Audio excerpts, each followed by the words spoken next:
Hello one and all, my name is John Clough, this is John's Dark Art, and you are very welcome. Today's piece, this is a piece I finished a little over a week ago. It's called Cerberus 2.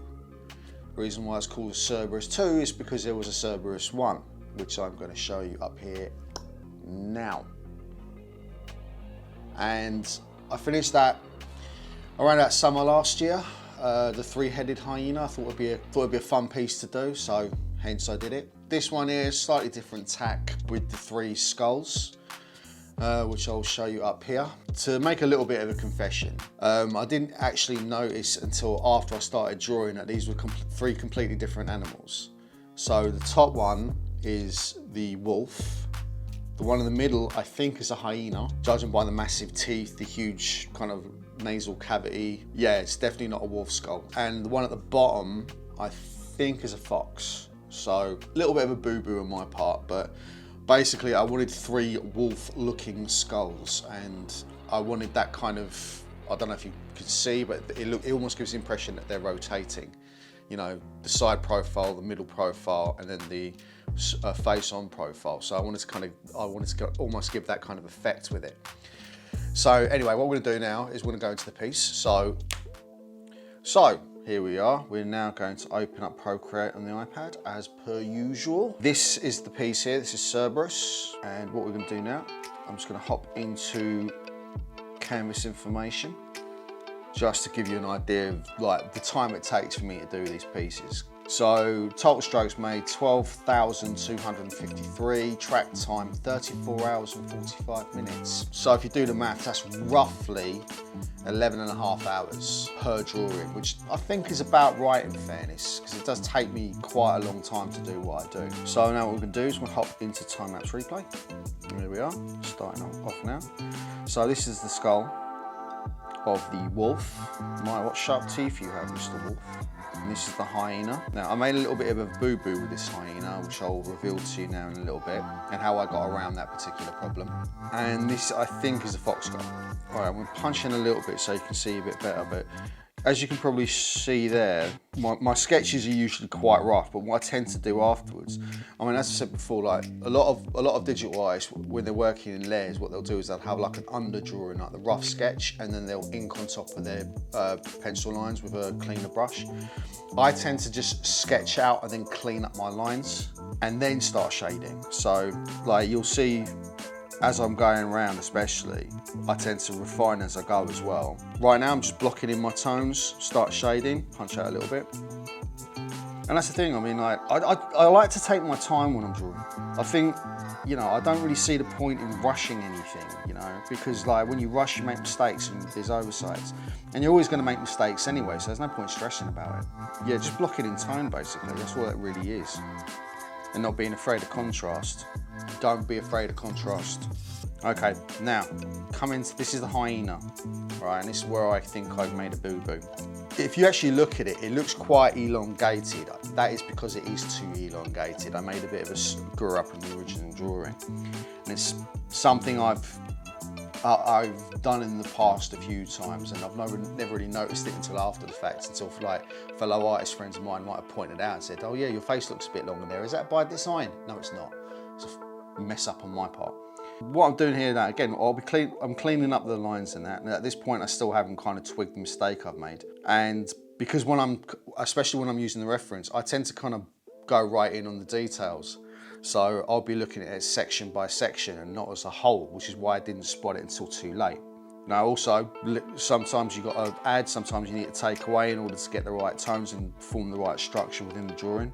I think we're coming up to the process now where I'm kind of happy with the shading, still kind of refining and dicking around a little bit. Now, here we are. Now, see what I've done there? Right, I'm going to show you how I did that. So I'm going to hop out of here now. What I'm going to do, I'm going to open up the layers. I'm going to put these two lads away for a minute. I'll take my pencil out because I will need it. So, if I go into if you click the arrow icon up here, that enables you to have this kind of selection box. So these little marching ants around the outside of the box. So what that enables you to do is, now I've got it on uniform, so what we want to do is we're going to hit it on freeform. And what that basically means, if I pick a point, either any of these blue spots, I just pull and I can change the proportions. So when I noticed, like for instance, when I noticed that drawing was too long, all I did was I hit the selection box and I just closed it up a little bit. And that enabled me to get to a place where I was happier, okay? So that, and also what I did notice a mistake kind of close to the point where I finished that off, but I knew the problem is with resizing with a pixel image, you can get away with it when you're doing vectors, so if you're using something like Adobe Illustrator.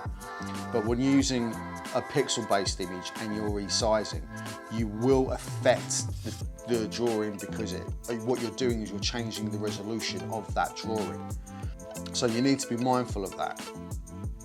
So the best thing to do really is try to change it as little as possible and try to change the image as a whole. I think more or less I've kind of got away with it.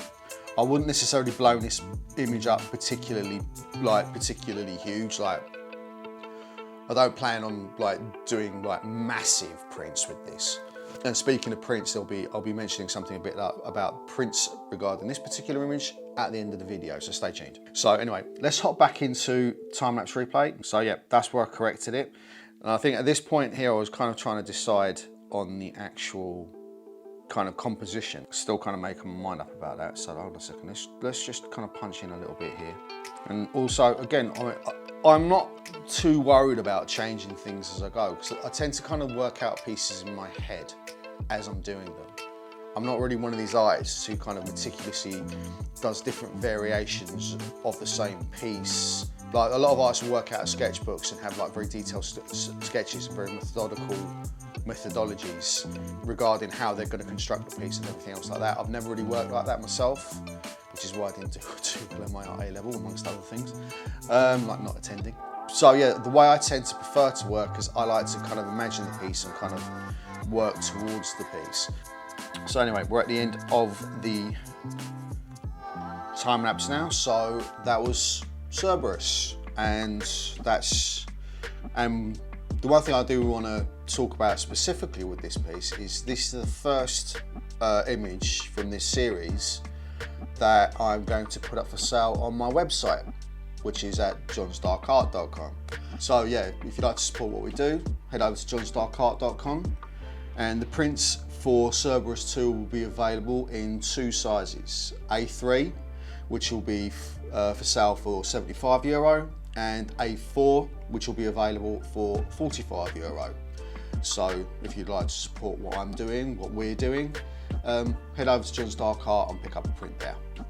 On top of that, yeah, I mean, I'm pretty happy with this piece. I quite like it. I think it's kind of an interesting interpretation of the Cerberus, the guardian of Tartarus, the last boss on your way to hell.